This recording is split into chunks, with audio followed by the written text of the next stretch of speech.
There's a story some people love to tell about the end of civilization. It's not the story of bombs falling or oceans rising. It's not a cautionary tale about AI taking over or pandemics wiping us out. No, this one's stranger and simpler. And for some reason, it sticks in the minds of billionaires, technocrats, and fear peddlers like a parable they can't stop repeating. It's a story about mice. Back in 1968, behavioral researcher John Calhoun designed an experiment he would call Universe 25. He built what was essentially a rodent paradise: shelter, nesting space, food, water, temperature control. No predators, no disease, no scarcity. And then he let the mice in, and he watched. At first, things went as expected. The population boomed.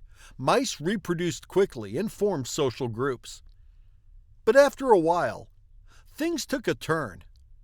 Social bonds broke down. Mothers neglected their young. Some mice became hyper-aggressive, while others withdrew completely. Reproduction slowed, then stopped. And finally, the colony died out. Calhoun dubbed the phenomenon the behavioral sink, a collapse in social behavior brought on, supposedly, by overcrowding and overabundance. And ever since, that experiment has been wielded like a warning bell. Too much comfort, they say, makes us weak. Too much security makes us soft. Too much abundance, and society begins to rot. The lesson drawn is always the same. Humans, like mice, need pressure. We need competition. We need hardship. Otherwise, we fall apart. That's the story. But it's a lie. Or, at least, a dangerously bad metaphor. Because the truth is, the mouse experiment didn't tell us what happens in Utopia. It told us what happens in a cage. A closed box. No exit, no novelty, no meaning, no creation, no evolution. What doomed the mice wasn't abundance. It was the limits of the experiment itself. It was a habitat that gave them everything except the one thing intelligent social creatures can't live without: purpose.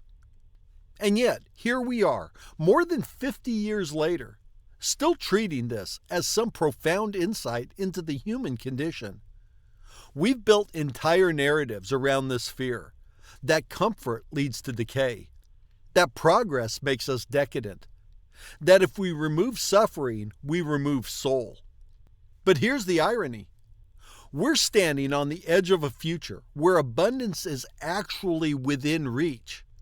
For everyone. Automation is accelerating. Artificial intelligence is rewriting what's possible. Birth rates are falling, not because people are failing, but because for the first time in human history, some people are finally free to choose not to live in constant struggle.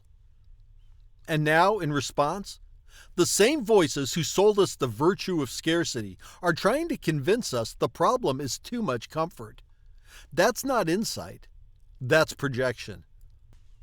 The story we're told about Mouse Utopia isn't just wrong. It's a weapon, a narrative used to prop up old systems and old fears. A story designed to keep us in the cage. But we're not mice. We're not trapped.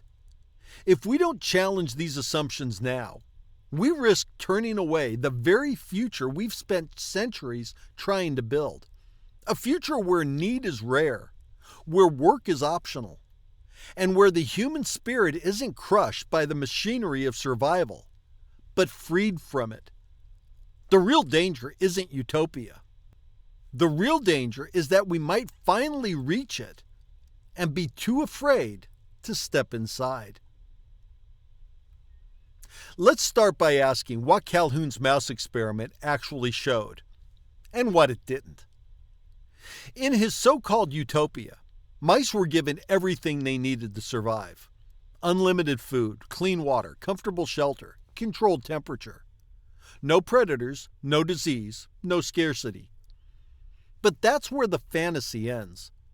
Because despite the abundance of resources, the mouse were crammed into a static, enclosed space.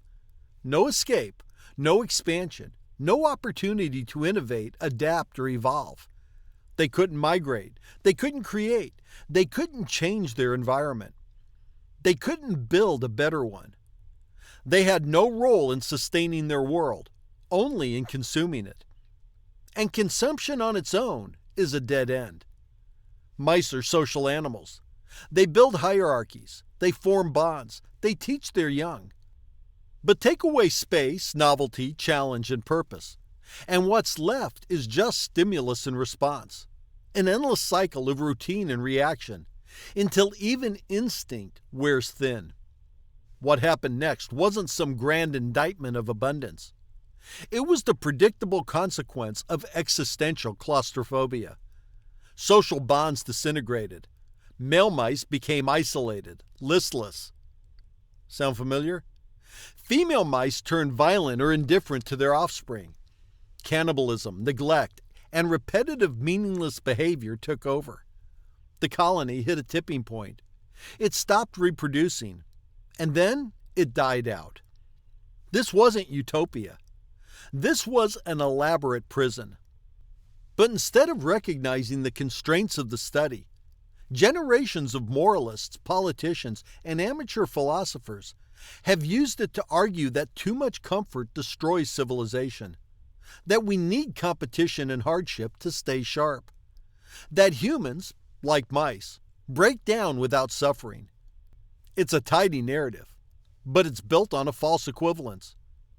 Because here's the key point. Humans aren't mice. We're not trapped in a glass box, doomed to reenact our programming until it destroys us. We adapt, we expand, we tell stories, we build monuments. We launch probes into the void just to see what's out there. We create meaning and recreate it because that's what it means to be human. What the mouse experiment actually shows is that intelligent social creatures collapse when they are denied outlet for purpose. And if that sounds familiar, it should, because we've already lived through our own version of that trap. Think back to the Industrial Revolution, the so-called triumph of modern civilization. We moved from farms to factories, from villages to slums, from community to hierarchy. People spent their days repeating mechanical tasks under the eye of a clock and the lash of the market. It was efficient. It was productive. It was miserable. Just like Calhoun's mice, the cracks began to show. Depression, addiction, violence, suicide. Generations forced into roles that stripped them of autonomy, creativity, and connection. All in the name of progress. Not because there was too much comfort, but because there was too little freedom. Abundance is not the enemy. But when you strip abundance of agency, when you take away the chance to explore, to create, to define your own future, you turn it into a gilded cage. That's the real lesson. Not that utopia is impossible, but that any system, no matter how materially generous, will rot from within if it denies people the right to be more than consumers. Mice didn't fail because life was too easy. They failed because life was empty. And we don't have to repeat that mistake unless we let the wrong people write the script of our future.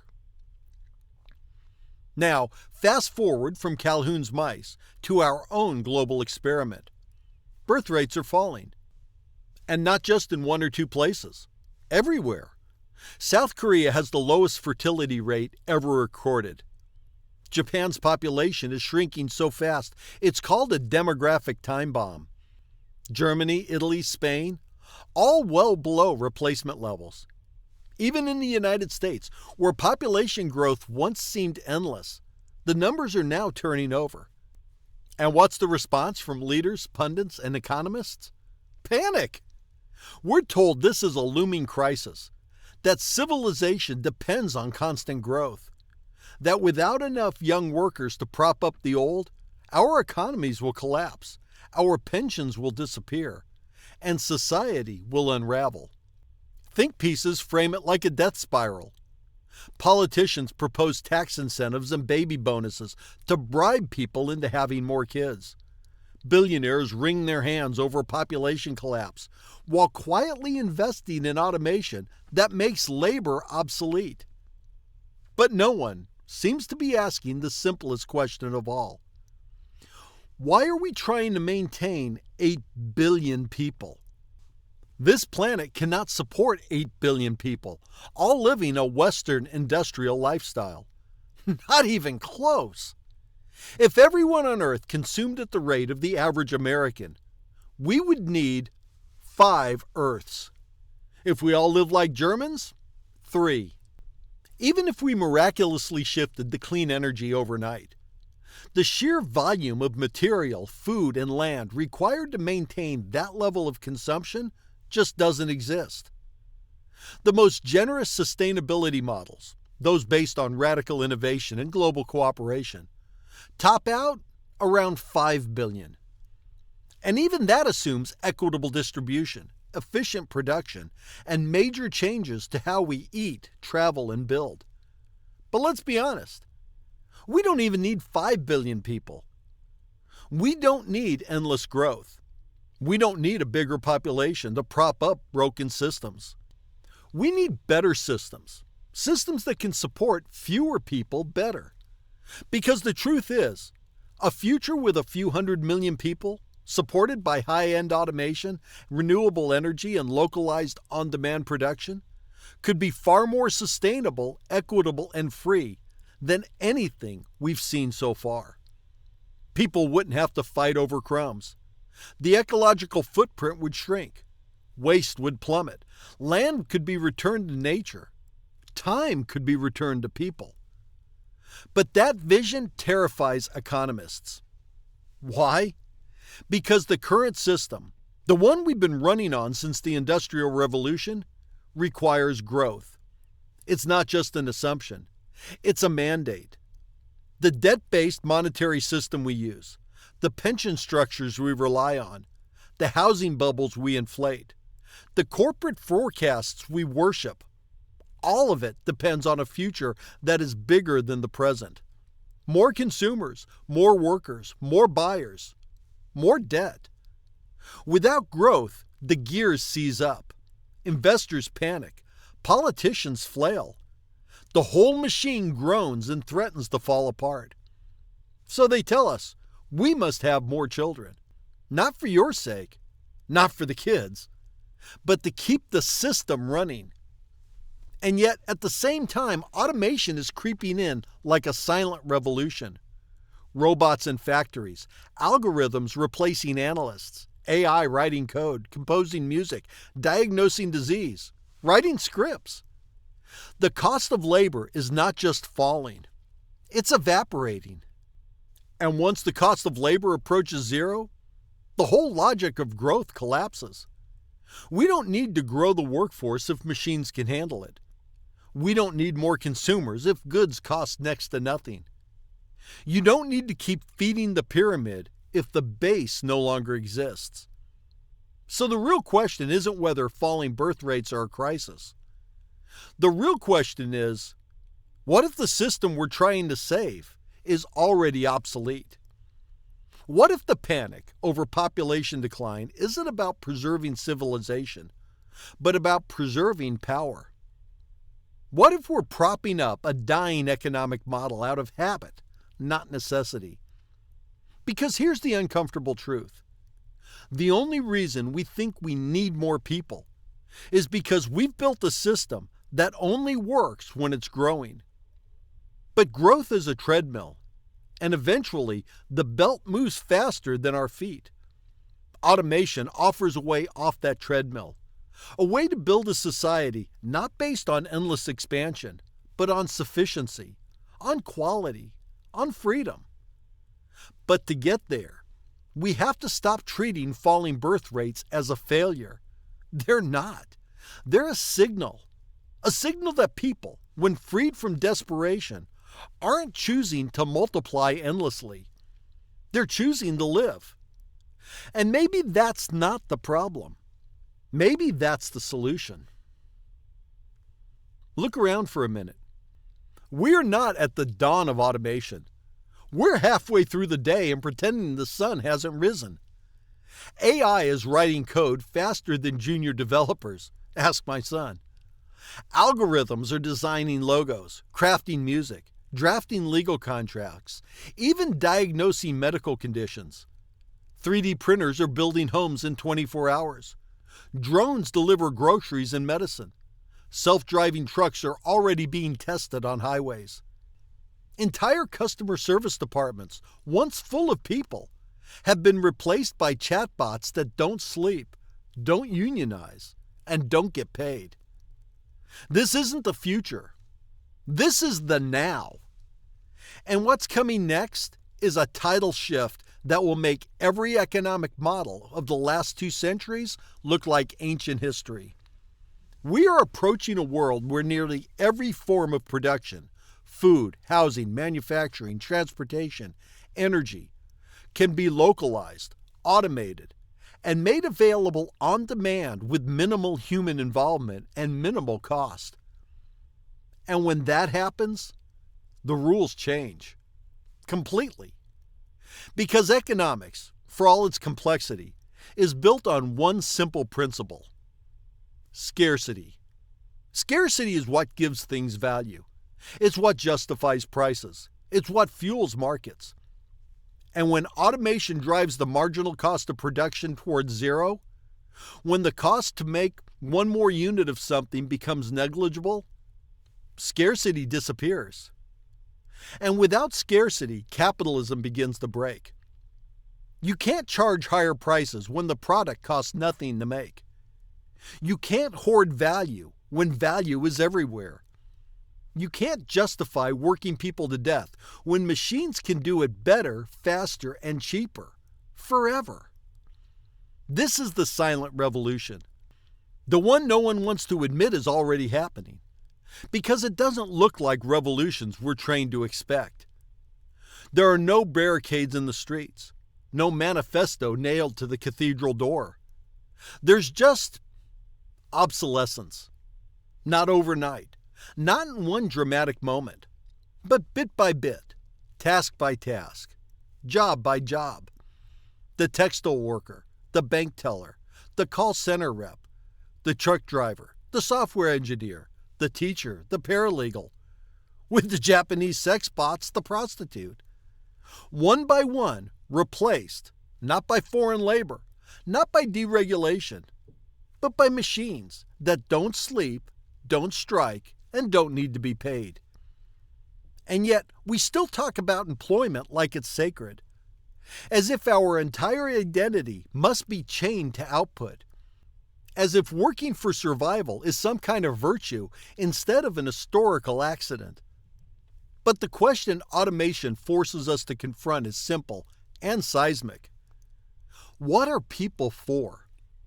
If we no longer need to produce, if the machine doesn't need us to turn its gears, then what is our role? For centuries, we've told ourselves that work gives us purpose, that labor is noble, that contribution equals worth. But what happens when the machines don't need us to contribute anymore? Do we collapse like Calhoun's mice, adrift in meaninglessness? Or do we finally give ourselves permission to define worth in our own terms? Because this isn't just a technological revolution. It's a philosophical one. Automation doesn't disrupt jobs. It disrupts identity. It forces us to ask questions that most of our systems were built to avoid. If you didn't have to work to survive, what would you do? And more importantly, who would you be? Here's the part that makes people nervous. The part they start whispering about, or worse, start twisting into something it's not. Because it challenges a deeply embedded belief, one that underlies everything from economic policy to religious doctrine, that more people is always better, that growth is life, that decline is death. But here's the controversial truth. We don't need to maintain a massive population. And more than that, we shouldn't try to. In country after country, population growth has already slowed or reversed. Not because of war, not because of famine, not because of genocide or forced sterilization or anything sinister, but because people are choosing to have fewer children. This isn't a tragedy. It's not even a problem. It's a sign of progress. Because when women get educated, fertility drops. When children survive into adulthood, fertility drops. When people have access to health care, contraception, and a reasonable standard of living, fertility drops. In short, when people are free, they stop breeding like their lives depend on it. Because they don't. For most of human history, having many children was a survival strategy. Your children were your retirement plan, your workforce, your insurance against disease and violence and famine. But now, in much of the developed world, that desperate logic is fading. We don't need 10 kids to carry water or 10 fields or outnumber disease. We're not in that world anymore. And yet, the system still is. Our economies were built for endless growth. Our pension systems, our housing markets, our tax bases, all premised on the idea that there will always be more workers, more consumers, more growth. And so when birth rates fall, the system panics. Governments start paying people to have babies. Corporations push the fear of demographic collapse. Billionaires hand-wring about underpopulation. At the same time, they're investing in robots to replace the very workers they claim they need. It's not just hypocritical. It's pathological. We are so addicted to the idea of more that we've forgotten how to value enough. But here's the alternative. Let the population shrink. Not by force, not by coercion, just by letting people make their own decisions. Let people opt out of the growth race. Let them build smaller, saner lives. Stop bribing people to breed for the sake of GDP. Stop structuring our entire civilization around the assumption that every year must be bigger than the last. Let automation do what it was built to do. Support fewer people better. Imagine what becomes possible when the baseline of existence isn't survival, but stability. When fewer people mean more resources per person. When land is returned to forests instead of converted into suburbs. When communities shrink in size, but grow in depth. Let quality replace quantity. Let intention replace instinct. Let the herd shrink, not as a tragedy, but as a choice, as an evolution. Because the world doesn't need more people.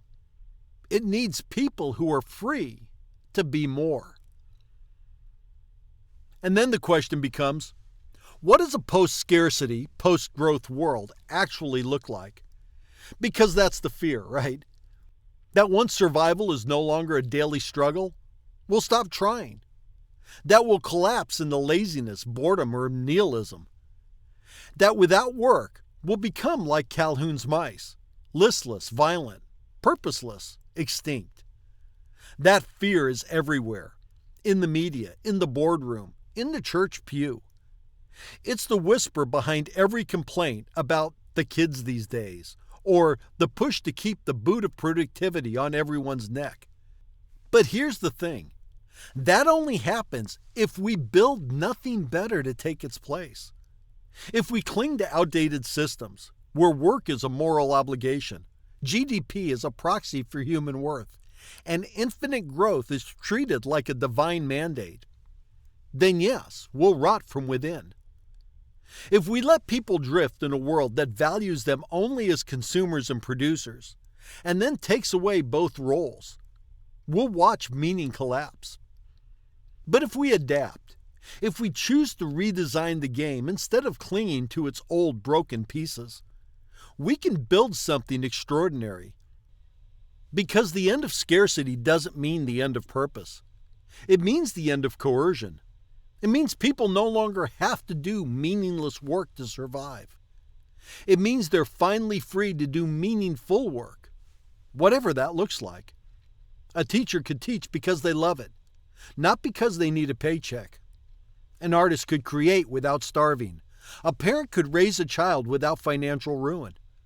A scientist could study the stars without begging for grant money.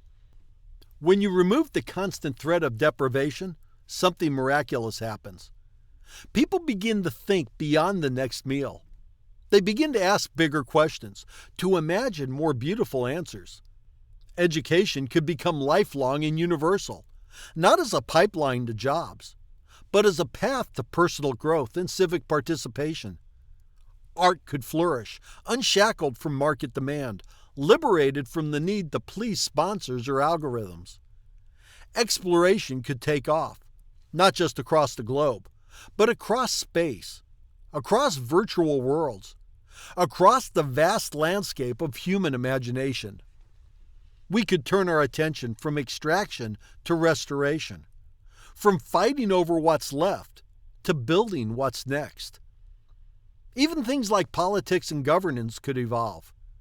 What if participation was no longer limited by exhaustion or economic status? What if democracy actually included everyone, because everyone finally had time to care? We are standing at the edge of something breathtaking. The bones of it are already here. The technologies exist. The ideas exist. What's missing is the courage to believe we deserve it. And yet, we hesitate. Why? Because a bunch of mice in the 1960s couldn't handle a synthetic basement? Are we really going to let that be our cautionary tale? Are we going to turn away from the post-scarcity future because someone once watched rodents break down in a shoebox and decided that humans would too? Let's be honest, that's not a prophecy. That's a failure of imagination. The future doesn't have to look like the past. It doesn't have to repeat mistakes of systems built in a world of famine and fear. It can be something entirely new, something healthier, wiser, more free. So let's stop treating comfort like it's poison. Let's stop treating abundance like it's the end of the world. Let's grow up. Let's evolve. Let's build the kind of world that no mouse or no human has ever seen. One where we don't survive in spite of abundance, but because of what it makes possible. Abundance doesn't destroy us. Scarcity does. Fear does. Clinging to obsolete systems does. For most of human history, survival has been the baseline. We built our civilizations in the shadow of hunger, disease, disaster, and war. We mythologized struggle. We sanctified suffering. We told ourselves that hardship was character building because for most of us, there was no other option.